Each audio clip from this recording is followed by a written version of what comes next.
తాకట్టులో ఉన్న బంగారాన్ని విడిపించి ఆ రోజు ఆన్లైన్ రేటుకే మేము కొంటాం. Sharma gold company. నమస్కారం, సుమన్ టీవీకి స్వాగతం. ప్రస్తుతం మనతో పాటు ఉన్నారు శ్రీచక్రపీఠ వ్యవస్థాపకులు, ప్రముఖ జ్యోతిష శాస్త్ర పండితులు ప్రదీప్ జోషి గారు. గురుగారు నమస్కారం. శ్రీమాత్రే. గురుగారు, ఈ మధ్య చాలా రోజుల నుంచి తిరుమల తిరుపతి దేవస్థానం లడ్డు వివాదం కంటిన్యూస్గా రగులుతోస్తుంది. దానిపైన మనం న్యూస్ కూడా చూస్తూ వస్తున్నాం. అయితే ఈ లడ్డులో కల్తీ జరుగుతుంది, సో ఎటువంటి పదార్థాలు మిక్స్ అవుతున్నాయి అనే విషయం మీకు తెలిసిందే. అయితే పలానా పదార్థాలు మిక్స్ అవుతున్నాయి, ఇందులో ఇది కల్తీ జరుగుతుంది, ఇలా వివాదం నడుస్తుంది, కానీ దీనికి పరిష్కారం అంటూ ఎవరు కూడా చూపించడం లేదు. అసలు ఏంటి ఈ పరిష్కారం? దీనికి మీరేం చెప్తారు? దీనిపైన శ్రీ గురుభ్యో నమః, శ్రీమాత్రే నమః, ఓం నమో వెంకటేశాయ. ఇది చాలా హేయమైన విషయం, సిగ్గుచేటిది. సనాతన ధర్మ బంధువులందరూ కూడా బాధపడుతున్నటువంటి విషయం ఇది. మేమంతా పుట్టినప్పటి నుంచి, ముఖ్యంగా ఎవరైతే వెజిటేరియన్స్, శాకాహారం తినేటువంటి వాళ్ళందరూ కూడా ధర్మబంధువులం అని చెప్పి ధర్మబద్ధంగా పుట్టినప్పటి నుంచి చాలా దీక్షగా ఉంటారు. వాళ్ళ స్వామివారికే ఒక హేయమైనటువంటి పదార్థాలు కలిసినటువంటి నైవేద్యం పెట్టారు, అది మేము ప్రసాదంగా స్వీకరించామంటే అది నిజంగా ఎంత జుగుత్సాపరంగా ఉందంటే అది వినడానికి కూడా బాధంగా ఉంది. అసలు దాన్ని యాక్సెప్ట్ చేయలేకపోతున్నాం. నిజంగా ఆ రిపోర్టు రాంగ్ రావాలని కోరుకుంటున్నాను, దేవుణ్ణి వస్తే బాగుండు అనుకుంటున్నాను. ఎందుకోసమంటే అదొక జీవోత్సవంలాగా అయిపోతుంది పరిస్థితి, అది వింటేనే బాధ అనిపిస్తుంది. ఎందుకోసమంటే మేము ఎంత మడి ఆచారాలు పద్ధతి చేసి అన్నీ అనుకొని ఎంత పద్ధతిగా ఉన్న వాళ్ళము, దైవ ప్రసాదం అని చెప్పి ఒక హేయమైన పదార్థాన్ని తిన్నము అంటే అంతకన్నా బాధాకరం ఇంకోటి లేదు. కానీ నేను అబ్జర్వేషన్ చేసిన దాని ప్రకారం తిరుమల తిరుపతి దేవస్థానం చాలా పెద్ద తప్పు చేస్తుంది, చాలా పెద్ద తప్పు చేస్తుంది. అసలు స్వామివారి యొక్క అత్యంత ప్రాధాన్యమైనటువంటిదే నైవేద్యం. స్వామివారి యొక్క కైంకర్యంలో అత్యంత ప్రాధాన్యమైనది నైవేద్యం.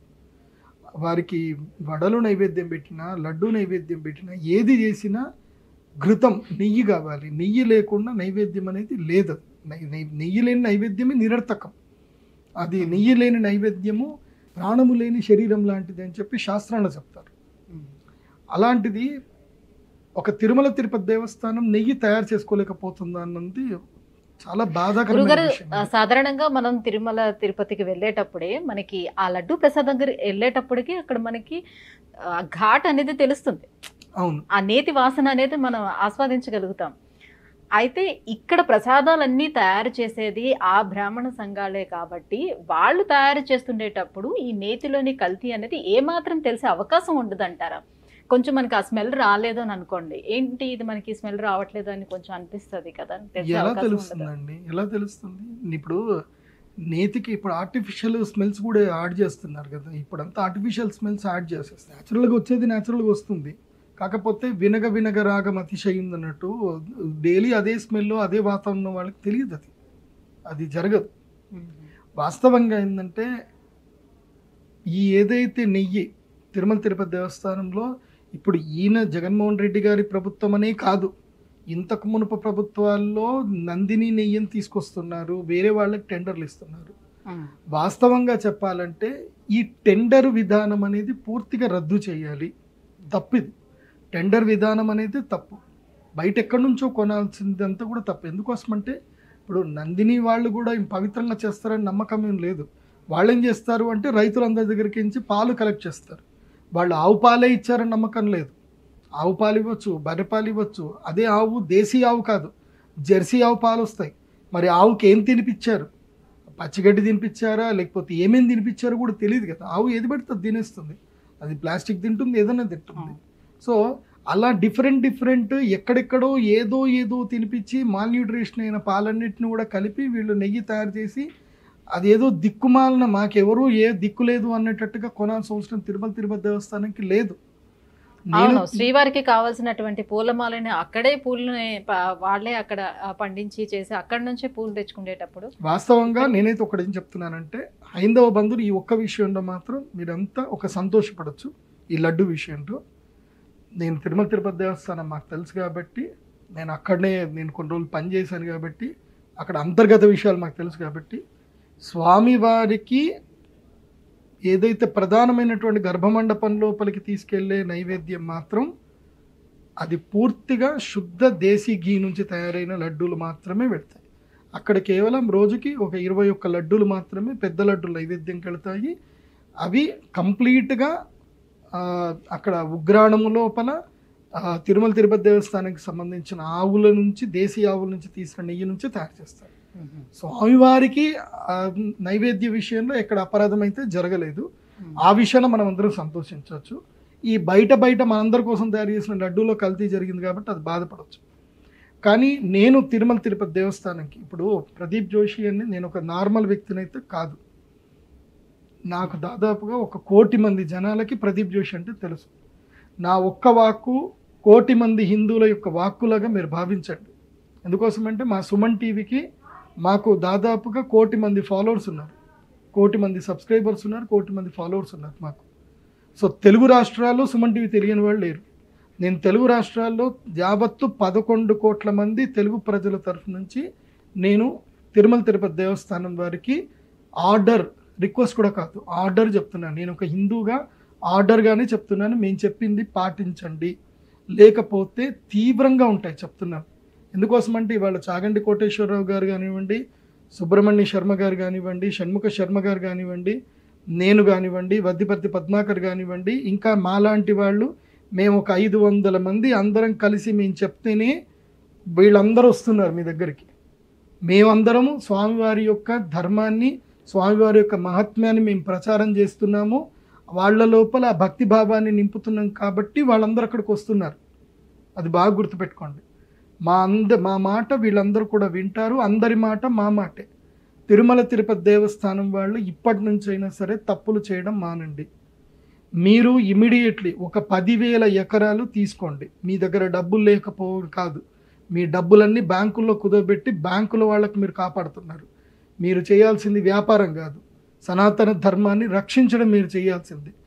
స్వామివారు వెంకటేశ్వర స్వామివారు వెలిసినప్పుడు ఆయన పాము పుట్టలో పడుకొని అలసిపోయినప్పుడు, ఆయనకు ఆకలేసినప్పుడు ఆయనకి అన్నం పెట్టింది ఆవు వచ్చి ఆ యొక్క పాము పుట్టల పైన తన పొదుగులతో పాల ధార వదిలితే ఆయన పాలు తాగారు.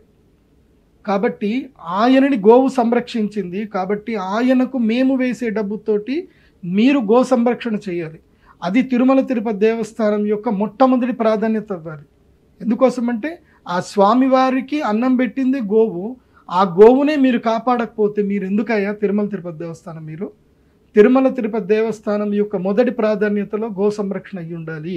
ఆ మొదటి ప్రాధాన్యత తెలవడానికే ఈ సూర్యగ్రహణ సమయంలో స్వామివారు గౌరవ ముఖ్యమంత్రి ద్వారా ఈ విషయం బయటకు చెప్పించారు. ఇది వాస్తవమా అవాస్తవమా అనేది పక్కన పెట్టండి. మీరు తెస్తున్న నెయ్యి మాత్రం కరెక్ట్ నెయ్యి కాదు. మీరు ఎవరి దగ్గర నుంచో అంగట్లో సరుకులాగా కొనుక్కొస్తున్నారు. మా స్వామివారికి అంగట్లో సరుకులాగా కొనుక్కొని రావాల్సిన అవసరం మాకు లేదు. మేమందరం ప్రతిరోజుకి 3 కోట్ల రూపాయలు ఇస్తున్నాం. మేమందరం ఇచ్చేది 3 కోట్ల రూపాయలు ఉండే ఆదాయము రోజుకు వస్తుంది. మీరు 10 లక్షల రూపాయలకు ఎకరం వేసుకున్నా 3 కోట్ల రూపాయలు అంటే ఒక నెల ఆదాయంతో మీరు 10,000 ఎకరాలు కొనొచ్చు. 10,000 ఎకరాలు మీరు కావాలంటే కేంద్ర ప్రభుత్వం అడిగినా మీకు ఇస్తుంది. 10,000 ఎకరాలు రాష్ట్ర ప్రభుత్వం అడిగినా ఇస్తుంది. చంద్రబాబు నాయుడు గారే ఇప్పుడే రాసి ఇచ్చేస్తారు మీకు 10,000 ఎకరాలు. ఎక్కడైనా పోరంబోకు ల్యాండ్ ఉంటే మీకు ఇచ్చేస్తారు ఇమ్మీడియట్ తిరుమల తిరుపతి దేవస్థానానికి. సనాతన ధర్మ బంధువులు మేమందరం కలుపుకొని మనిషికి 10 రూపాయలు వేసుకుంటే చాలు. మనిషికి 10 రూపాయలు, 100 రూపాయలు వేస్తే చాలు. మీకు 10,000 ఎకరాలు రావడం పెద్ద మాట కాదు. 10,000 ఎకరాలు తీసుకోండి. ఆ 10,000 ఎకరాల్లో పూర్తిగా దేశీ ఆవులకి స్వచ్ఛమైన ఆహారాన్ని పండించండి. స్వచ్ఛమైన గడ్డి, మంచి ఆహారం పండించండి, మంచి ఆహారం తినిపించండి. ఆ గోవుల నుంచి వచ్చే నెయ్యి తీసుకోండి. ఆ గోవుల నుంచే పాలను తీసుకోండి. అవే పాలు తిరుమల తిరుపతి దేవస్థానంకి వచ్చే వాళ్ళందరికీ ప్రసాదంగా పంచండి. ఆ పాల నుంచి పెరుగు చేయండి. అదే పెరుగు మీరు ఏదైతే నిత్యాన్నదానంలో పెరుగు ఏదైతే ఇస్తారో పౌడర్ పెరిగిస్తున్నారు. మీరు ఎప్పుడైనా చూసారా పెరుగు? అది తింటే అసలు తిన్నట్టే ఉండదు. అది మంచి పెరుగు ఇవ్వండి. అన్నం తినే వాళ్ళకి అన్నదానం మహాదానం అన్నారు. ఆ అన్నదానానికి మంచి పెరుగు ఇవ్వచ్చు. మీరు అక్కడనే మంచి వెన్న తయారు చేయొచ్చు. మీరు అక్కడనే రోజుకి 10,000 టన్నుల నెయ్యి తయారు చేయొచ్చు. మీరు మీ వల్ల చేత కాదంటే చెప్పండి, నేను చేసిస్తాను. మీకు మీ వల్ల చేత కాదంటే చెప్పండి, నేను చేసిస్తా. ఏం అక్కర్లేదు. తిరుమల తిరుపతి దేవస్థానం నుంచి ఒక అధికారం ఇప్పియండి. గురుగారు మీరు ఇది చేసి పెట్టండి ప్రదీప్ జోషి గారు, మీరు నోటితో చెప్పారు కదా, మీ వల్ల అయితే చేసి చూపించండి చెప్పండి, మీకు వితిన్ 1 year లోపల నేను ప్లాంటేషన్ మొత్తం తయారు చేసి ఇస్తా. మా హిందువులందరూ రెడీ ఉన్నారు, మీరు జస్ట్ నేను ఒక అనౌన్స్మెంట్ చేసి ఇస్తారు. మీరు తిరుమల తిరుపతి దేవస్థానం తరఫున ఒక అధికారం ఇవ్వండి, నేను చెప్తాను కావాలంటే. మేము అందరం రెడీ ఉన్నాం. మాకు చిల్లరగా ఎక్కడెక్కడో చేసినవి మాకొద్దు. స్వామివారికి ప్రత్యేకంగా ఒక ప్లాంట్ పెట్టండి. ఎందుకోసమంటే ఇది ఇవాళ ముగిసిపోయేది కాదు. తిరుమల తిరుపతి దేవస్థానం ఇదాన బిజినెస్ ఇవాళ రేపు పోవడానికి. ఎప్పటి వరకైతే కలికాలం ఉంటుందో, ఎప్పటి వరకైతే లాస్ట్ చివరి వరకు హిందూ అనేటువంటి వాడు బతుకున్నంతసేపు తిరుమల తిరుపతి దేవస్థానం ఉంటుంది. మేము జీవితాంతం బతుకున్న రోజుల్లో మా ఇంటి నుంచి మేము వచ్చే సంపాదనలో మేము తప్పకుండా హుండీలో వేస్తాం. మీకు ఎక్కడ కూడా ప్రపంచంలో ఏ సాంప్రదాయంలో నిలువు దోపిడి లేదు. నిలువు దోపిడి ఇవ్వరు. ఈ ఒక్క సాంప్రదాయంలో మాత్రమే నిలువు దోపిడి ఉంది. ప్రపంచంలో ఏ మతంలో కానీ ఏ ధర్మంలో కానీ తీసుకెళ్ళి డబ్బులు ఇష్టం వచ్చినట్టు వేయరు దేవుడి దగ్గర. కేవలం మేము మాత్రమే ఇస్తాం. ఎందుకోసం అంటే మా సనాతన ధర్మాన్ని కాపాడుతాడు, మా దేవుడు కాపాడుతాడు అని చెప్పి. మీరు సనాతన ధర్మాన్ని కాపాడడానికి ఆ దేవుడికి మీరు ప్రతినిధులుగా ఉన్నారు. ఆయన స్వామి అయితే మీరు దేవతల్లాగా ఉన్నారు. మాకు తిరుమల తిరుపతి దేవస్థానం అధికారులు అంటే దేవతలతో సమానంగా భావిస్తాం మేము. ఎందుకోసమంటే మీరు ఎంతమందికి దర్శన భాగ్యం కల్పిస్తున్నారు, ఎంతమందికి భోజన భాగ్యం కల్పిస్తున్నారు. ఆ వచ్చే డబ్బుని సద్వినియోగపరిచేటట్టుగా మీరు చెయ్యాలి. కానీ మీరు దుర్మార్గుల్లాగా ప్రవర్తిస్తే కరెక్ట్ కాదు. ఇప్పటికైనా యునానిమస్గా తిరుమల తిరుపతి దేవస్థానము రైట్ టు ఇన్ఫర్మేషన్ యాక్ట్ కింద రావాలి. తిరుమల తిరుపతి దేవస్థానంలో ఎవరైతే కనుక అన్యమతస్తులు ఉన్నారో అందరినీ తీసి పడేసేయాలి. వాడు సర్టిఫికేట్లో హిందూ అని పెట్టుకుంటాడు, ఆచరించేటి మాత్రం అన్ని దిక్కుమాల ఆచారాలు చేస్తారు. ఎవడైనా సరే తిరుమల తిరుపతి దేవస్థానం ప్రతి ఒక్కడు కూడా ఆ స్వామివారికి సంబంధించిన గోవింద నామస్మరణ రోజు పలకాలి. ప్రతి ఒక్కరు తిరుమల తిరుపతి దేవస్థానం ఇప్పటి నుంచి ఎవడైనా కలుసుకుంటే గోవింద అని పలకరించుకోవాలి తప్ప నమస్తే కాదు, గోవింద. తిరుమల తిరుపతి దేవస్థానంలో ఏ పనివాడినైనా సరే, ఏ భక్తుడైనా వెళ్ళి గోవిందా అని చేతులు మొక్కి పలకరిస్తే వాడు సమాధానం గోవిందా అని సమాధానం చెప్పాలి తప్ప నేను గోవిందా అనను, నేను దేవుడి పేరు చెప్పను, నాకు నమ్మకం లేదు, ఇవన్నీ చెప్తే తాట తీసి బయటకు నెట్టేయడమే. మా గోవింద నామస్మరణకే మేము డబ్బేస్తున్నాం కాబట్టి గోవింద నామస్మరణ చెప్పిన వాడికే, ఆ గోవిందుడికి సాష్టాంగ నామం మొక్కిన వాడికే, ఆ గోవిందుడి ప్రసాదముని భక్తితో స్వీకరించే వాడికే మేము విలువిస్తాం. లేదంటే వాడిని అక్కడి నుంచి ఉద్యోగం నుంచి పీక్ పాడేయండి. పివిఆర్కే ప్రసాద్ గారు ఉన్న రోజులు మాత్రమే తిరుపతి దేవస్థానం బాగుంది. రమణాచార్యుల గారు ఉన్నంతసేపు బాగుంది. రమణాచార్యుల గారు పోయారు, పివిఆర్కే గారు పోయారు, ఇంకా అయిపోయింది. ఇదో పెద్ద రాజకీయ సంత చేసేసారు. అంటే ఎవరికైనా సరే రాజకీయంలో ఎమ్మెల్యే టికెట్ దొరకలేదు, వాడికి ఎంపీ టికెట్ దొరకలేదు అంటే నీకు టీటీడీ బోర్డు మెంబర్ ఇచ్చేస్తా అని వాడికి బోర్డు మెంబర్ ఇచ్చేయడం. వాడికి ఏంది ఓ 10,000 టికెట్లట, ఆ 10,000 టికెట్లు వాడి దాన్ని పెట్టుకొని అమ్ముకోవాలన్నట. ఆ ఒక టికెట్ వాడు 5,000కి 10,000కి అమ్ముకుంటాడట. ఇదేంది, ఇది సంత చేశారా, ఇదన్న వ్యాపారం చేశారా? ఇది స్వామివారి కైంకర్యం. ఇది మీరు ఏదైనా చేసుకోండి, మీ రాజకీయాలు ఏమైనా చేసి చచ్చుకొని సావండి, మాకు అనవసరం. మాకు కావలసింది ముఖ్యంగా ఏందనంటే కనుక స్వామివారి యొక్క నిత్య కైంకర్య విషయం లోపల తప్పకుండా ఇప్పుడు ఓన్ గీ ప్లాంటేషన్ చేయాలి, ఓన్ డైరీ పెట్టాలి. మీరు దాన్ని వ్యాపారం చేయకండి. మీకు అది నడవలేదనుకోండి, అప్పుడు మీరు దాన్ని వ్యాపారం చేయండి. మేము అందరం హిందువులము వాలంటరీగా మేము ఏదో ప్రైవేట్ మేము పాలేపించుకుంటున్నాం. మీరు తిరుమల తిరుపతి దేవస్థానం నుంచి మీరు ప్రత్యేకంగా వాలంటరీగా దేశీ ఆవు పాలది మీరు ప్రొడక్షన్ స్టార్ట్ చేయండి. మేము అందరం హిందువులం, మేము సబ్స్క్రిప్షన్ తీసుకుంటాం. మీకు ఇమ్మీడియట్లీ మాటిస్తున్నా, 1,000,000 మంది సబ్స్క్రిప్షన్ తీసుకుంటారు. మీరు స్టార్ట్ చేయండి, 1,000,000 మంది సబ్స్క్రిప్షన్ తీసుకుంటారు. మీరు హోమ్ డెలివరీ ఇవ్వండి. దిక్కుమాల బయట పాలు తాగే బదులు మేము దేశీ పాలు తాగుతాం. మేము కూడా మా పిల్లలకు పాలు తాగిస్తాం. 200 రూపాయలకి లీటర్ అయినా మేము తాగుతాం. నేనే ఇస్తున్నా, నేనే ఇచ్చేస్తా. 1,00,000 రూపాయలు ఇస్తా, 1 year సబ్స్క్రిప్షన్ ఇచ్చేస్తా. చేయండి, మీరు ఓన్ ప్లాంటేషన్ పెట్టండి. ఎందుకండి మళ్ళీ అడగడం? ఇప్పుడు ఇది జరిగింది కదా, రేపు హెరిటేజ్ కంపెనీకి ఏమైనా ఇచ్చారే అనుకోండి, చంద్రబాబు నాయుడు గారి మీద ఏడుస్తారు. ఆయన సొంత కంపెనీకి వేసుకోవడానికి ఇవన్నీ చేసిరంటారు. ఏ కంపెనీ వద్దు, నందిని వద్దు, ఇది వద్దు. ఎందుకోసం అంటే ఎక్కడెక్కడి నుంచో అన్ట్రస్టెడ్ మిల్క్ మనకు వద్దు. ట్రస్టెడ్ మిల్క్ మీరు ఓన్గా ప్రొడక్షన్ స్టార్ట్ చేయండి. మీకు విషయం తెలుసా, మీరు ఈ మీరు గో సంరక్షణ స్టార్ట్ చేస్తే ఆటోమేటిక్గా హిందువులు ఎంతో సంతోషిస్తారు. ఆ స్వామివారికి నిజంగా ఆనందం కలిగి ఆయన ఇప్పుడు ఉడిపిలో ఉన్నాడు. నిజం చెప్పాలంటే నేను జ్యోతిష్ శాస్త్ర పండితుడిగా చెప్తున్నాను. నేను గత 10 సంవత్సరాల క్రితమే తిరుమల తిరుపతి దేవస్థానంకి వెళ్ళినప్పుడు నేను అక్కడ కూర్చొని నేను అష్టమంగళ ప్రశ్న వేశాను. నేను ఇప్పుడే చెప్తున్నాను, అష్టమంగళ ప్రశ్న వేశాను. అష్టమంగళ ప్రశ్న వేసినప్పుడే నాకు తెలిసింది ఏంటంటే తిరుమల తిరుపతి దేవస్థానంలో స్వామివారి యొక్క శక్తి ఉడిపికి వెళ్ళిపోయింది. స్వామి తన యొక్క శక్తిని, తన యొక్క సన్నిధానాన్ని ఉడిపికి తీసుకెళ్ళిపోయారు, ఆయన అక్కడ లేరు అని అష్టమంగళ ప్రశ్నలో తేలింది. దైవ ప్రశ్న అని అంటారు. ఎప్పుడైతే అనంతం స్వర్ణమయం ఎప్పుడైతే ఆ ప్రోగ్రామ్ స్కీమ్ తీసుకొచ్చారో అప్పుడు తిరుమల తిరుపతి దేవస్థానంలో అరాచకాలు జరిగాయి. అంటే ఇప్పుడు తిరుమల తిరుపతి దేవస్థానంలో స్వామివారు లేరంటారా? స్వామివారి సాన్నిధ్యము అంశీభూతంగా మాత్రమే ఉంది. ఆయన ఉడిపి శ్రీకృష్ణుడి దగ్గర సేద తీరుతున్నారు. ఇది నిజం. ఇది అష్టమంగళ ప్రశ్న మీరు వేసి చెప్పండి, నేను చెప్పింది నిజం అవుతుంది. ప్రతి దేవాలయానికి సంవత్సరానికి ఒకసారి అష్టమంగళ ప్రశ్న వేయాలి. ఇప్పటికీ కర్ణాటకలో ప్రతి ఒక్క దేవస్థానంలో సాంప్రదాయం లోపల ఈ యొక్క అష్టమంగళ ప్రశ్న వేస్తారు. వేసి ప్రతి సంవత్సరం దేవాలయానికి ఏమన్నా ఇవి జరుగుతున్నాయా ఏమి అని దేవ ప్రశ్న ద్వారా వచ్చి తెలిసి దానికి పరిష్కారం చేస్తారు. తిరుమల తిరుపతి దేవస్థానములో ఈ యొక్క సాంప్రదాయము మునుపు ఉండేది. ఎప్పుడైతే గనక పివిఆర్కే ప్రసాద్ గారు వెళ్ళిపోయారో ఆ తర్వాత ఈ అష్టమంగళ ప్రశ్న బంద్ అయిపోయింది. అక్కడి నుంచి అష్టమంగళ ప్రశ్న లేదు. అష్టమంగళ ప్రశ్న సాంప్రదాయం మానేశారు. ఇప్పటికైనా తిరుమల తిరుపతి దేవస్థానంలో ప్రతి సంవత్సరము సంక్రాంతి తర్వాత అంటే జనవరి 14 నుంచి జనవరి 21వ తారీఖు మధ్య లోపల అష్టమంగళ ప్రశ్న వేయాలి.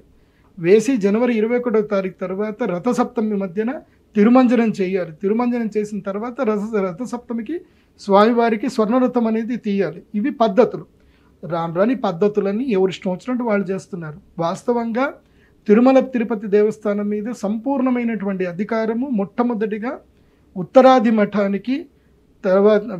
మఠానికి వ్యాసరాజ తీర్థుల వారి యొక్క ఆధ్వర్యంలో ఉండేది. ఉత్తరాది మఠానికి ఉండేది తిరుమల తిరుపతి దేవస్థానం మొత్తం కూడా. శ్రీకృష్ణదేవరాయల సమయం లోపల మొత్తం శ్రీకృష్ణదేవరాయలు పరిపాలించినప్పుడు వ్యాసరాయల వారు శ్రీకృష్ణదేవరాయల వారి సింహాసనం మీద కూర్చొని ఆయన పరిపాలించారు. ఏది ఈ మొత్తం ఈ దక్షిణ భారతదేశాన్ని మొత్తం ఆయన పరిపాలించారు. అప్పుడు ఉత్తరాది మఠం ఆధ్వర్యంలోనే ఈ యొక్క తిరుమల తిరుపతి దేవస్థానం ఉండేది. వ్యాసరాయల వారి తరువాత ఈ ఉత్తరాది మఠాన్ని వైఖానస ఆగమానికి ఇచ్చారు. అందుకే ఆ మూలకంగానే ప్రతి సంవత్సరానికి ఒకరోజు ఉత్తరాది మఠాధీశుల్ని పిలిచి ఇక్కడ సన్మాన సత్కార్యాలు రథోత్సవం చేయిస్తారు. కానీ ఈ తిరుమల తిరుపతి దేవస్థానంలో ఏదైతే గనక ప్రధానంగా జరగవలసింది ఏదైతే ఈ కమిటీ మెంబర్షిప్ ఏదైతే ఉందో దీంట్లో ఎవరిని పడితే వాడిని రాజకీయంగా తీసుకొచ్చి వేసేస్తున్నారు. ఇప్పటి నుంచి ఆ పద్ధతి మారాలి. తిరుమల తిరుపతి దేవస్థానానికి చైర్మన్ పదవి ఎవరైతే ఉన్నారో ఆ చైర్మన్ అనేటువంటి వారు తీర్మానించాలి. ఎవరు? ఉడిపి మఠము, తర్వాత కృష్ణ మఠము, ఆ తర్వాత శృంగేరి మఠము, కంచి మఠము, ద్వారకా మఠము, పూరీ మఠము, బదరీ మఠము, ఇలాంటి ఏవైతే మఠాలు ఏవైతే గనక పరమాంస పరివ్రాజకంగా ఉన్నాయో అవి దాదాపుగా ఒక 18 మఠాలు ఉన్నాయి. ఆ 18 మఠాధిపతులు వాళ్ళందరినీ కూడా సంప్రదించి ఈ 18 మఠాల నుంచి ఎవరైనా ఒకరిని ఇంటర్వ్యూ చేసి వాళ్ళని తిరుమల తిరుపతి దేవస్థానం చైర్మన్గా అనౌన్స్ చేయాలి. అలా చేస్తే ఇక్కడ ఎలాంటి జరగకుండా ఉంటుంది. మీరు రాజకీయంగా ఎవడు పడితే వాడిని వేస్తే ఎట్లాగా? ఆయనేమో చైర్మన్ అయ్యి ఉంటాడు, ఆయన భార్యనేమో బైబిల్ పట్టుకొని తిరుగుతుంది. మేము ఆయన్ని ఏం నమ్మాలి? నేను వైబీ సుబ్బారెడ్డి గారి ఇంటికి వెళ్ళాను. ఇంటికి వెళ్తేనేమో ఆ ఇంట్లో ఆయన గోపూజ చేస్తారు, వాళ్ళ ఆవిడ మంచిగా అన్నం పెడుతుంది, ఇంట్లో వెంకటేశ్వర స్వామి బొమ్మలు ఉంటాయి, అన్నీ ఉంటాయి. కానీ వాళ్ళు బైబిల్ పెట్టుకొని తిరుగుతారు వాళ్ళు బయట. ఇదేంది నాకు అర్థం కాలే.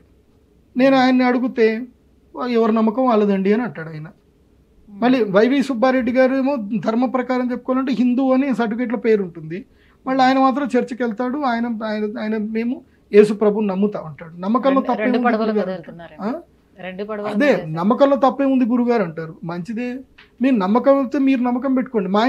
మా గుడిలో ఇప్పటి వరకు ఒకవేళ ఇదే నిజం గనక అయినట్లయితే, ఒకవేళ చంద్రబాబు నాయుడు గారు చెప్పిన మాట నిజమే కనుక అయినట్లయితే ఇప్పటి వరకు ఆ ప్రసాదాన్ని స్వీకరించిన వారి పరిస్థితి ఏంటి? మరి దానికి ప్రక్షాళన ఏంటి? ఎట్లా?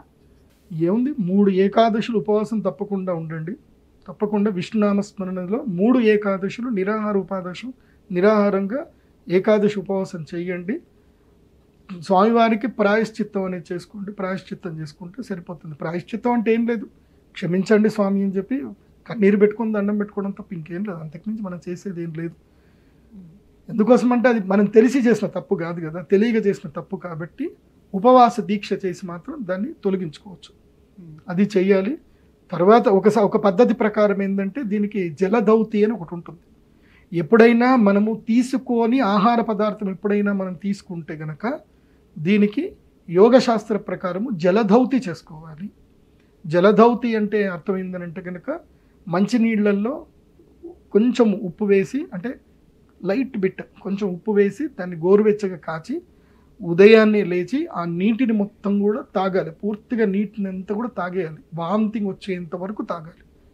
అలా తాగి ఆ నీటిని మొత్తం వామిటింగ్ చేసుకోవాలి. అలా వామిటింగ్ చేసుకొని అలా 2 సార్లు 3 సార్లు ఎవరి శక్తి ఎంత ఉందో అంత 3 సార్లు చేయాలి. చేస్తే లోపల ఉండేదంతా కూడా క్లీన్ అయిపోతుంది.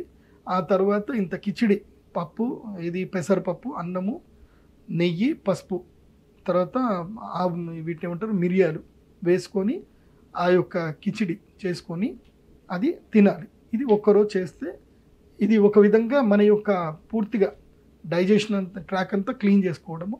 ఆ తర్వాత స్వామివారి యొక్క విష్ణు సహస్రనామం చదివి స్వామివారికి ప్రాయశ్చిత్తం చేసుకోవడం. సామాన్య ప్రజలు చేసుకోగలిగినంత ఇంతకు మించి ఏం చేయలేం మనం. ఇది చేసుకోవాలి. వాస్తవంగా వైదికులు వేద ఆచారం చేసేటువంటి వాళ్ళు మాత్రం ఇలాంటి జరిగితే మాత్రం ఒక యజ్ఞం ఉంటుంది, ప్రాయశ్చిత్త యాగం ఉంటుంది. ప్రాయశ్చిత్త యాగం చేసి అందులోపల దర్భలు ఆ యజ్ఞం లోపల కాల్చి దర్భను నోటి మీద పెట్టుకొని నాలుక మీద పెట్టి ఆ దర్భను చల్లార్చాలి. అలా చల్లార్చడం వల్ల ఆ పరిష్కారం అవుతుంది అని కొన్ని పద్ధతులు ఉంటాయి. తందరసారి ఆగమంలో కొన్ని పద్ధతులు ఉంటాయి. ఆగమ ప్రకారం చేసుకుంటూ వెళ్ళాలి. ఎవరెవరి ఆగమ ప్రకారం వాళ్ళకి నియమాలు ఉంటాయి. కాబట్టి ఇప్పుడు పవన్ కళ్యాణ్ గారు, డిప్యూటీ సీఎం గారు, మీరు చెప్పిన మాటకి నిజంగా మాకందరికి ఒక ధైర్యం వచ్చింది. నిజంగా ఒక సీఎం స్థాయి వ్యక్తి సనాతన ధర్మం అన్న వర్డ్ వాడారు. ఆ వర్డ్ వాడడం అనేది నిజంగా మాకు ఎంతో ఆనందంగా ఉంది. మీరు సనాతన ధర్మ ప్రొటెక్షన్ ఫోర్స్ ఏదైతే స్టార్ట్ చేస్తామన్నారో ఇమీడియట్లీ స్టార్ట్ చేయండి. We're with you. మీకు దానికి ఫండింగ్ కావాలంటే కూడా మీరు ఫండ్ రైజ్ చేయండి, మేము అందరం ఫండ్ ఇస్తాము. మీరు ఇప్పటికే కార్యాచరణ స్టాండ్ ఎందుకోసం అంటే భారతదేశం మొత్తం మీద ఆంధ్రప్రదేశ్లో దేవస్థానాలకు ఉన్నంత భూములో ఆదాయము ఇంకా ఎక్కడ ఏ రాష్ట్రంలో కూడా లేదు. ఆంధ్రప్రదేశ్లో దేవాలయాలకు ఉన్నన్ని భూములు, దేవాలయాలకు ఉన్నంత ఆస్తులు భారతదేశంలో ఏ ఆలయాలకు లేవు. ఎందుకోసం అంటే మన ఆంధ్రప్రదేశ్లో విజయవాడ కనకదుర్గ అమ్మవారి దేవస్థానం ఉంది, ద్వారకా తిరుమల ఉంది, తిరుమల తిరుపతి దేవస్థానం ఉంది, శ్రీకాళహస్తి ఉంది. ఇలా చెప్పుకుంటూ పోతే చాలా దేవస్థానాలు ఉన్నాయి. ఆ దేవస్థానానికి సంబంధించిన ల్యాండ్ ఎటుపోయింది, భూములు ఎటుపోయాయి, ఆ దేవస్థానాలకు సంబంధించిన నైవేద్యాలు ఎట్లా అవుతున్నాయి. కేవలం ఇప్పుడు తిరుమల తిరుపతి దేవస్థానం ఒకటే తెలిసింది, మిగతా అన్ని దేవస్థానాలు సొంతగా తయారు చేసుకుంటున్నాయా, వాళ్ళందరూ కూడా కొనుక్కోవడమే కదా. కాబట్టి నేను అనేది ఏంటంటే గౌరవ డిప్యూటీ సీఎం గారు పవన్ కళ్యాణ్ గారు, మీరు ఇప్పుడు సనాతన ధర్మ ప్రొటెక్షన్కి కార్యాచరణ చేయండి. తిరుమల తిరుపతి దేవస్థానం ఆధ్వర్యంలో 10,000 ఎకరాల్లో శుద్ధ దేశీ ఆవులను, కేవలం దేశీ ఆవులను మాత్రమే అక్కడ ఉంచి వాటికి మంచి ఆహారం తినిపించి శుద్ధ దేశీ ఘీ తీయించి అక్కడి నుంచి మన ఆంధ్రప్రదేశ్లోనే కాదు భారతదేశంలో ఉండే అన్ని దేవాలయాలకు ఇదే నెయ్యి సప్లైటెడ్ చేయండి. ఫస్ట్ అయితే ఇమీడియట్లీ మాకు తిరుమల తిరుపతి దేవస్థానంకి అదే శుద్ధ ఘీ మనకి రావాలి. తర్వాత మన ఆంధ్రప్రదేశ్లో ఉండే ప్రతి దేవాలయానికి అక్కడి నుంచే నెయ్యి వెళ్ళాలి. ఇలా మీరు అనుకుంటే ఇమీడియట్లీ చేయొచ్చు. మీరు ఎంతసేపు మీ చేతిలోనే ఉంది కదా, డిప్యూటీ సీఎం మీరు సంతకం పెడితే జరిగిపోతుంది, క్షణంలో జరిగిపోతుంది. మీరు అనుకుంటే ఎంతసేపు, మీరు ఇమీడియట్లీ చేయండి. మొత్తం మీరందరూ హిందువుల మనసు గెలిచిన వాళ్ళు అయిపోతారు. నేను చెప్తున్నాను, మీరు ఇది చేసి పెట్టండి. మా ఇంట్లో నీ ఫోటో పెట్టుకుంటా. ఇప్పటిదాకా పవన్ కళ్యాణ్ ఫోటో మా ఇంట్లో లేదు, డిప్యూటీ సీఎంగా ఫోటో మా ఇంట్లో పెడతా. నేను చెప్తున్నాను, మీరు ఈ పని చేయండి. హిందువులందరికీ మీరు ఈ ఒక్క చేస్తే మిమ్మల్ని 20 సంవత్సరాలు సీఎం చేస్తారు. చూడండి, మిమ్మల్ని సీఎం చేసుకుంటారు. హిందువులందరూ కూడా కలిసి సీఎం చేసుకుంటారు. హిందువులకి నేనున్నాను అని మీరు ధైర్యం చెప్పండి. హిందువుల భూములు మొత్తం తీసుకొచ్చి మొత్తం ఒక శ్వేతపత్రం విడుదల చేయండి. ఇప్పుడు ఏదైతే కనుక దేవాలయ భూములు ఏవైతే ఉన్నాయో, ఇన్ని ఎకరాల దేవాలయ భూమి ఉంది, ఇన్ని ఎకరాల దేవాలయ భూమి ఇక అన్యాక్రాంతం కాదు అని మీరు జీవో పాస్ చేయండి. ఇలాంటి డైరీ ఫామ్ స్టార్ట్ చేయండి. మీరు గో సంరక్షణ స్టార్ట్ చేయండి. మేము రెడీ. నేను మాటిస్తున్నా, నేను కూడా నా ఓటు హక్కు ఆంధ్రాకి మార్చుకుంటా, నీకు ఓటేస్తా. నేనే కాదు, నా వాళ్ళందరికీ కూడా చెప్తాను. నేను ఇంకా పవన్ కళ్యాణ్ సీఎం చేయండి అని చెప్తా. చంద్రబాబు నాయుడు గారు మీరు ఈ జీవో పాస్ చేయండి, మేము మీ వెంట ఉంటాం. నేను అందరికీ చెప్తా, ఓపెన్గా చెప్తా, చంద్రబాబు నాయుడు కోట ఏం చెప్తా, పక్కా చెప్తాను. ఎందుకోసమంటే మీరు సనాతన ధర్మాన్ని కాపాడడానికి మీరు నాంది పలకాలి. ఎందుకోసమంటే కేరళ రాష్ట్రము మన చేతిలో నుంచి వెళ్ళిపోయింది. కేరళ రాష్ట్రం పోయింది, కాశ్మీరు పోయింది, వెస్ట్ బెంగాలు పోతూ ఉంది, ఇంకా ఎన్ని రాష్ట్రాలు పోతున్నాయో మీకే తెలుసు. మీరు మేధావులు కాబట్టి మీకు తెలుసు. మరి ఇప్పుడు ఆంధ్రప్రదేశ్ ఈ సాంప్రదాయం కాపాడాలంటే మీరు ఇప్పుడు ఈ వేడి మీద ఉన్నప్పుడే చేయాలి. ఎందుకోసమంటే మా హిందువులకు కొంచెం మతిమరుపు బాగా ఎక్కువ, మరీ మామూలుగా మేమంతా షార్ట్ టర్మ్ మెమొరీ మాకు అందరికి కూడా. ఎందుకోసమంటే కాశ్మీర్లో ఊచకోత జరిగినా మేము నెక్స్ట్ వరల్డ్ కప్ మ్యాచ్ వచ్చినప్పుడు మేము చూసి మర్చిపోతాం. మేమంతా మాకు ఎక్కువ రోజులు గుర్తుండదు. కాబట్టి తొందరగా ఇది చేస్తే మేము ఏమన్నా ఉంటాం, లేకపోతే మేమంతా మళ్ళీ మర్చిపోతాము. మళ్ళీ మాకు అదేదో సినిమాలో చెప్తారు కదా, రప్ప కొట్టి తర్వాత ఈ మధ్యకాలంలో అదే సినిమాలో కమిటీ కుర్రోళ్ళు సినిమా బాగా చూపించాడు సాయి కుమార్. వాడు అమ్మనా బూతులు అన్నీ తిడతాడు, అన్నీ తిట్టి ఒక్కడు గప్పని కడుపులో కొడతాడు, కొట్టిన తర్వాత 500 ఇచ్చి పంపించేస్తే నోరు మూసుకుని వెళ్ళిపోతాడు అనమాట. కొంచెం మాకు అట్లాంటి మతిమరుపు ఉంది, ఇంక్లూడింగ్ మీ అనమాట. ఎందుకోసమంటే నేను కూడా హిందువునే కదా, సో మాకు మతిమరుపు ఉందన్నమాట. మాకు ఆ మతిమరుపు పోకన్నా మునిపే మేము హిందువులమని చెప్పి మాకు చెంప మీద చెళ్ళు అనేటట్టుగా మా దేవాలయాల ఆస్తులు ఇవి అన్నీ మాకు చెప్పండి. మీరు కూడా హిందువులే కదా, పవన్ కళ్యాణ్ గారు మీరు కూడా హిందువే కదా, చంద్రబాబు నాయుడు గారు మీరు కూడా హిందువే కదా. ఇప్పుడు ఇంతమందికి అరాచకం జరిగింది, మీరే చెప్తారు, మీరు చెప్పేదాకా మాకు కూడా తెలియదు. కాబట్టి మీ ప్రభుత్వం హయాంలో తిరుమల తిరుపతి దేవస్థానానికి పర్మనెంట్గా సంరక్షణ చేయండి. ఇంకోటి ఏంటంటే ఈ కమిటీ మెంబర్లు ఇప్పుడు రేపు మళ్ళీ ఇంకో దిక్కుమాల గవర్నమెంట్ వచ్చిందనుకోండి, వాడికి ఎమ్మెల్యే సీట్ రాలేదని చెప్పి మళ్ళీ తిరుమల తిరుపతి దేవస్థానంలో నూకకుండా ఒక జీవో పాస్ చేయండి. తిరుమల తిరుపతి దేవస్థానానికి ఇలాంటి మెంబర్లే ఉండాలి. ఉత్తరాది మఠం నుంచి ఈ యొక్క టీటీడీ బోర్డు మెంబర్లో ఉత్తరాది మఠం నుంచి కంపల్సరీ ఒక మెంబర్ ఉండాలి, శృంగేరి మఠం నుంచి ఒక మెంబర్ ఉండాలి, కంచిపీఠం నుంచి ఒక మెంబర్ ఉండాలి. అంటే వాళ్ళ మెంబర్ శాశ్వత మెంబర్ ఉంచుకుంటారా తీసేస్తారా ఆ మఠం వాళ్ళకి. కాకపోతే 18 మఠాల నుంచి 18 మెంబర్లు ఉండాలి. ఎందుకోసమంటే తిరుమల తిరుపతి దేవస్థానంకి ఫండ్ డొనేషన్ చేసేది నడిపించేది హిందువులు. ఆ హిందువులని సనాతన ధర్మం వైపు నడిపించేది ఈ పీఠాలు చెప్పినట్టుగానే వినాలి తప్ప మీ రాజకీయ నాయకులు చెప్పినట్టు వినకూడదు. ఇది బాగా గుర్తుపెట్టుకోండి. రాజకీయాలు తిరుమల తిరుపతి దేవస్థానానికి రాకుండా చేయండి. తిరుమల తిరుపతి దేవస్థానం కేవలం దర్శనాల వరకు మీ ఏమైనా రాజకీయాలు చేసుకోండి, విఐపి దర్శనాలు చేసుకోండి, ఏమైనా చేసుకోండి. కానీ ఆ యొక్క బాడీ ఆచార విచారాలు ఆ బాడీలో ఏవైతే Tirumala Tirupati board member body ఏదైతుందో అందులోపల రాజకీయాన్ని ఇన్వాల్వ్ చేయకండి ప్లీజ్. దయచేసి ఇంకా ఈ ధర్మాన్ని నాశనం చేయకండి. ఇప్పటి వరకు వదిలేశారు, ఇప్పుడైనా సరే గట్టిగా పట్టుకోండి.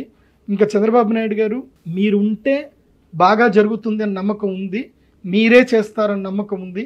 ఎందుకోసమంటే ఇంకా మీరు ఉన్నన్ని రోజుల్లో చిరస్థాయిగా చరిత్రలు నిలిచిపోయేటట్టుగా ఒక నిర్ణయం తీసుకోండి. ఆ నిర్ణయంతో ఇంకా 1000 తరాలైనా 100 తరాలైనా తిరుమల తిరుపతి దేవస్థానం గట్టిగా ఉండిపోవాలన్నమాట. ఎవడో ఆ మధ్య కాలంలో ఎవడో అన్నాడట 7 కొండల్ని 3 కొండలు చేస్తా అన్నట, తీసుకెళ్ళిపోయాడు స్వామి తీసుకెళ్ళిపోయాడు, మరి యమధర్మరాజు తీసుకెళ్ళిపోయాడు తెలియదు, తీసుకెళ్ళిపోయాడు. మరి ఇంకోడెవడో ఆ స్టేట్మెంట్ ఇవ్వకుండా జాగ్రత్త పడండి. అలా మీరు చెయ్యండి దయచేసి. గురుగారు, తిరుమల తిరుపతి వెంకన్న స్వామికి లడ్డూనే ప్రసాదంగా ఎందుకు నివేదన చేస్తారు? ఏంటి లడ్డు యొక్క ప్రశస్తి? లడ్డు అనేది ఏంటంటే కనుక ముఖ్యంగా పూర్ణత్వానికి రూపం. అది పూర్ణత్వం అంటే ఏంది, మనకి నార్మల్ సైన్స్లో చెప్పాలంటే 360 degrees పూర్ణత్వం. అంటే లడ్డూకి మొదలేదని చెప్తామంటే చెప్పలేం, మనం ఏది మొదలు ఏది అంతని చెప్పలేం. సో ఆ లడ్డు రౌండ్గా ఎందుకు చేస్తారు అంటే పూర్ణత్వానికి ప్రతిరూపం కాబట్టి. అందులోపల వేసే ఆహార పదార్థాలు అన్నీ కూడా కలిసి ఆ మాధుర్యముతో ఏంటంటే అది పూర్ణత్వానికి నిదర్శనం అని చెప్పడానికే తిరుపతి లడ్డు ప్రసాదం. ఇంకోటి మధుర ప్రసాదం ఎందుకోసమంటే ఆయుర్వేద రీత్యా ఏం చెప్తారు అంటే మధురము అంటే ఈ తీపి తీసుకోవడం వల్ల ఏం జరుగుతుంది అని అంటే మనస్సు ప్రశాంతత పొందుతుంది, మనస్సు చైతన్య పొందుతుంది. అందుకే మధురం స్వీకరించారని చెప్తారు. అందుకే తిరుమల తిరుపతి దేవస్థానంలో లడ్డు ఘృతపూర్ణం నైవేద్యం అని అంటారు. ఘృతపూర్ణ నైవేద్యం పెట్టాలి. నిజంగా లడ్డు ఇట్లా ముట్టుకుంటే ఇట్లా నెయ్యి ఇట్లా కారుతూ ఉండాలి. అది 10 రోజులైనా నెయ్యి కారుతుంది, అది నెయ్యి ఇట్లా అంటుతూ ఉండాలి. నా మధ్య నేను తిరుపతి లడ్డు ముట్టుకుంటే నాకు అసలు తినబుద్ధి కాలేదు. నేను ఆ మధ్యలో నాకు ఎవరు తిరుపతి ప్రసాదం తీసుకొచ్చినా ఇంతే తీసుకుంటున్నాను నిజం చెప్పాలంటే. ఆ లడ్డులో టేస్ట్ పోయింది. 10 ఏళ్ల క్రితమే పోయింది, 5 ఏళ్ళు కదా, 10 ఏళ్ల క్రితమే పోయింది. 5 ఏళ్ల క్రితం అయితే మరీ దారుణం అయిపోయింది. లడ్డు అంతా ఎండిపోయి బోసిపోయింది. అది ఆ లడ్డు అక్కడ తిరుపతి నుంచి ఇంటికి తీసుకొచ్చే లోపల మొత్తం ఎండిపోయి ముక్క ముక్క అయిపోతుంది. అది లడ్డు అక్కడనే తెలిసిపోతుంది అది అది కల్తీ జరిగిపోయిందని. మీరు ల్యాబ్ కూడా అట్లానే తగ్గిపోయి సైజులు ఏముందండి, కల్తీ అయిపోయినాక ఇంకే ఉంటుందండి. ఇప్పుడు గంగి గోవు పాలు గరిటెడైనా చాలు, కడివెడైనా అనేమి కరము పాలు అన్నట్టు గంగి గోవు పాలు ఇంత ఇస్తే చాలు. మీరు ప్రసాదం ఇంతే ఇవ్వండి, కానీ శుద్ధంగా ఇవ్వండి చాలు. ఒకప్పుడు ప్రసాదం అంటే ఎంత ఆనందం ఉంటుండే అంటే అద్భుతమైన ఆనందం ఉంటుండే. ఇప్పుడు ఆనందం లేదండి, మొత్తం అంతా స్వార్థమైపోయింది, అరాచకమైపోయింది. తిరుమంజనం సరిగ్గా చేయట్లేదు. చేయండి, ఆ పండితుల మాట వినండి. తిరుమల తిరుపతి దేవస్థానంలో పండితులు లేబర్లు అయిపోయారు. వేద పండితుడు ఎప్పుడు కూడా లేబర్ కాదు. వేద పండితుడు దైవంతో సమానం. మంత్రాధీనంతో దైవతం, దైవం మంత్రానికి ఆధీనం అయి ఉంటుంది. ఆ మంత్రం బ్రాహ్మణాధీనం, బ్రాహ్మణుడికి ఆధీనమై ఉంటుంది. అలాంటి వేదమూర్తులైన బ్రాహ్మణుల మాటకి విలువ లేదు తిరుమల తిరుపతి దేవస్థానంలో. వాళ్ళు నెలజీతగాళ్ళలాగా ట్రీట్మెంట్ చేస్తున్నారు వాళ్ళని. వాళ్ళు నెలజీతగాళ్ళు కాదండి, అది గుర్తుపెట్టుకోండి. నాకు నా మిత్రుడే ఉన్నాడు, ఆయన బాధపడతాడు. ఏముందన్నా, ఏం విలువ ఉంది, నేను స్వామివారిని నేరుగా నేను చేతితోటి ముడతాను, పూజ చేస్తాను, కానీ ఎవరికి విలువ లేదు. నా మాటకి విలువ లేదు, నా మాటకే విలువ లేదు. ఏముంది ఇక్కడ అంటే, ఎవడో వాడు వస్తే ఇట్లా చేతులు చెప్పుకోండి. సాక్షాత్తు స్వామివారిని ముట్టి పూజ చేసేవాడు నీ ముందు చేతులు మొక్కాల, నీ ముందు చేతులు జోడించి నిల్చోవాలి. ఎంత దుర్మార్గం అది. స్వామివారే వాడి మాట వింటారు. కౌసల్య సుప్రజారామ పూర్వా సంధ్యా ప్రవర్తతే ఉత్తిష్ట నరతార్థుల కర్తవ్యం దైవమాహిక్యమని ఆయన అంటే స్వామివారు లేస్తారు. అలాంటిది ఆయన నీ ముందు చేతులు పట్టుకొని నిల్చోవాలా? నువ్వు వస్తే ఆయన నీ గౌరవం ఇవ్వాలా? ఎంత దారుణం ఇది. పండితులకి ఇంత అమర్యాదన, అక్కడ ఎంత అమర్యాద జరుగుతుందో మాకు తెలుసు. వాళ్ళని ఎంత తోలనాడతారో నేను చూస్తాను. వాళ్ళు దైవ సేవ గురించి వాళ్ళ జీవితాలను అంకితం చేస్తారు. దయచేసి వాళ్ళకి గౌరవ మర్యాదలు ఇవ్వండి. నిజంగా చెప్పాలంటే, ఇప్పుడు ఉదాహరణకి మొన్న దేవర సినిమా ఇది ప్రీ రిలీజ్ ఈవెంట్ జరిగింది. ఫ్యాన్స్ని ఎవడన్నా ఆపాడా? ఎవడు ఆపలేకపోయాడు. ఇది ఇంతమంది జనాలే. మరి తిరుమల తిరుపతి దేవస్థానం ఫ్యాన్స్ ఎంతమంది? మరి దేవర ఫ్యాన్స్ కన్నా 100 టైమ్స్ కాదు, 1000 టైమ్స్ కాదు, 1,00,000 టైమ్స్, 1 crore టైమ్స్ ఎక్కువ మేమందరం ఫ్యాన్స్. మమ్మల్ని ఎవరు కంట్రోల్ చేస్తున్నారంటే కేవలము మాలాంటి వాళ్ళ మాటలు మాత్రమే ఆ భక్తుల్ని కంట్రోల్ చేస్తున్నాయి. చాగంటి కోటేశ్వరరావు గారు చెప్పిన మాటలు వినే అందరూ వెళుతున్నారు. నేను మకర రాశి వారికి బాగాలేదు, తిరుమల తిరుపతి దేవస్థానం నడుచుకుంటూ ఎక్కండి అని అంటే 1,00,000 మంది జనాలు ఎక్కారు. కేవలం ప్రదీప్ జోషి మాటతోటి తిరుమల తిరుపతి దేవస్థానంలో దాదాపు 10 కోట్ల హుండీ ఆదాయం వచ్చింది. ప్రదీప్ జోషి మాటతోటి 10 కోట్ల హుండీ ఆదాయం వచ్చింది. కావాలంటే ఇక్కడ జనాలందరూ కామెంట్ పెడతారు చూడండి. నేను రాశి ఫలాలు చెప్పేటప్పుడు కుంభరాశి వారు, మకర రాశి వారు దేవస్థానానికి వెళ్ళండి, పలానా వారు శ్రవణ నక్షత్రం దర్శనం చేసుకోండి, పలానా వాళ్ళు ఇక్కడ నుంచే వెళ్ళండి, మేము చెప్పినందుకు అక్కడ మీకు ఆదాయం వచ్చింది. తిరుమల తిరుపతి దేవస్థానానికి ఆదాయం వస్తుంది అని అంటే చాగంటి కోటేశ్వరరావు గారి ప్రవచనాల ద్వారా జనాల్లో భక్తి భావన పెరిగి వస్తున్నారు. ఆ భక్తి భావన పెరిచేటువంటి చాగంటి కోటేశ్వర లాంటి మహానుభావులకి ఆయనకి ఇవ్వండి, ఒక 5 ఏళ్ళు తిరుమల తిరుపతి దేవస్థానం చైర్మన్ పదవి ఇవ్వండి. ప్రతి తెలుగువారు మీరు ఓటింగ్ పెట్టండి, కావాలంటే మొబైల్ ఓటింగ్ పెట్టండి. చాగంటి కోటేశ్వరరావు గారికి తిరుమల తిరుపతి దేవస్థానం చైర్మన్ పదవి ఇవ్వచ్చా అని మీరు ఓటింగ్ పెట్టండి. మీకు ఇట్లా ఓట్లు పడిపోతాయి. మీకు మొత్తం తెలుగు వాళ్ళందరూ యునానిమస్గా చాగంటి కోటేశ్వరరావు గారిని ఒప్పుకుంటారు. ఎందుకోసమంటే ఆయనకి స్వామివారి మీద అంత భక్తి ఉంది, స్వామివారి తత్వం అంతా ఆయనకు తెలుసు. అలాంటి మహానుభావుని చైర్మన్గా చేస్తే ఇంకా అభివృద్ధి జరుగుతుంది. ఆయన ఇంకా భక్తులకు ఎలాంటి సదుపాయాలు చేస్తూ చేయగలుగుతాడు. చేయండి, మరి ఆయన చైర్మన్గా చేయండి. అది చేయరు. మళ్ళీ ఎవరినో ఒకటి తీసుకురాలి. ఎందుకోసమంటే వాడికి ఎమ్మెల్యే టికెట్ రాలేదను, వాడు అలుగుతాడను, వాడి నుంచి ఒక 1,00,000 ఓట్లు పడవను, ఇవన్నీ బాధపడతారు. రాజకీయాలు స్వామివారికి కలపకండి. స్వామి అనుగ్రహం ఉంటే ఈ భక్తుల యొక్క మనస్సును మొత్తం మార్చేస్తాడు ఆయన జగన్మోహనుడు. ఆయన అనుకుంటే ఎంతసేపు చంద్రబాబు నాయుడు గారు మీ సీటు 20 ఏళ్ళకి ఆయన కాపాడుతాడు. మీరు ఆయన దగ్గర ఉండండి. మిమ్మల్ని ప్రాణాలతో కాపాడింది ఆయన, గుర్తుపెట్టుకోండి. అలిపిరిలో బాంబు పేలితే మీకు ఏమి ఇవ్వకుండా కాపాడాడు తిరుమల తిరుపతి దేవస్థానం స్వామివారు. మీతో పాటు ఉన్నాయన చనిపోయారు. మాధవరెడ్డి గారు కూడా అదే బాంబురెడ్డికి చనిపోయారు. అప్పుడు హోమ్ మినిస్టర్, ఆయన చనిపోయారు. కానీ మీరు చనిపోలే. ఎందుకోసమంటే మిమ్మల్ని ఆ స్వామే కాపాడాడు. ఎందుకోసమంటే నా భక్తుడు నా దగ్గరికి వచ్చేటప్పుడు ప్రాణహాని జరగకూడదని ఆయన లక్ష్మీ నరసింహస్వామి మిమ్మల్ని కాపాడాడు. చంద్రబాబు నాయుడు గారు గుర్తుపెట్టుకోండి. మీ ప్రాణము వెంకటేశ్వర స్వామి వారు పెట్టిన భిక్ష, గుర్తుపెట్టుకోండి. ఆయన ఇప్పటికీ చెప్తారు అదే మాట. ఆయన గురించి మీరు ఇప్పుడు యునానిమస్గా మీరు కరెక్ట్గా ఒక జీవో పాస్ చేయండి. ఇక జీవో ఎవరు మార్చడానికి లేదు అనేటట్టుగా సిస్టమేటిక్గా తయారు చేయండి. ఇప్పుడు వీళ్ళని శిక్షించడం అదంటే స్వామివారు చూసుకుంటారు. ఈ దిక్కుమాలిన శిక్షలు, మీరు పెట్టే శిక్షలు అవి ఏం సరిపోవు. స్వామివారి ప్రసాదం కల్తీ చేసిన వాడికి ఒక తరం కాదు, వాడి 10 తరాలు ఏడుస్తారు, వాడి 10 జన్మలు ఏడుస్తాడు. గుర్తుపెట్టుకోండి, వాడి 10 జన్మలు ఏడుస్తారు. రోడ్ల మీద పడ్డ అసహ్యాన్ని తినే జన్మ వాడికి వస్తుంది చెప్తున్నా. పంది కాదు, అంతకన్నా అసహ్యమైన జన్మలు వస్తాయి వాడికి. పందికే స్వామివారికి భక్తులకు అలాంటి నైవేద్యం, అలాంటి ప్రసాదం తినిపించిన వాడికి, వాడి వంశము. నేను జ్యోతిష శాస్త్ర పండితులుగా చూస్తున్నా కదా, ఎంతమంది ఎన్ని పాపకర్మలతోటి ఎంతమంది ఎంత బాధలు పడుతున్నారు. ఇలాంటి చేసినోడు వాడికి ఈ శిక్షలు సరిపోతాయి. వాడికి శిక్ష విధించమని కూడా చెప్పాను, వాడిని వదిలేయండి అని చెప్తాను నేను. అవసరం లేదు, మా స్వామి చూసుకుంటాడు. యమధర్మరాజు ఉన్నాడు, మెయిన్గా శనైశ్వరుడు ఉన్నాడు. ఆ శని స్వామి చూసుకుంటాడు. వాడికి ఎక్కడెక్కడ తాట తీయాలో, ఎంతెంత ఏడిపించాలో, ఎంతెంత బాధపడాలో. మీరు పెట్టే శిక్షలు ₹1 మందం కూడా సరిపోవు వాడికి, 1% కూడా సరిపోదు. అలాంటి భయంకరమైన శిక్షలు యమధర్మరాజు పెడతాడు. మీరేం కంగారు పడద్దు ఆ విషయం లోపల.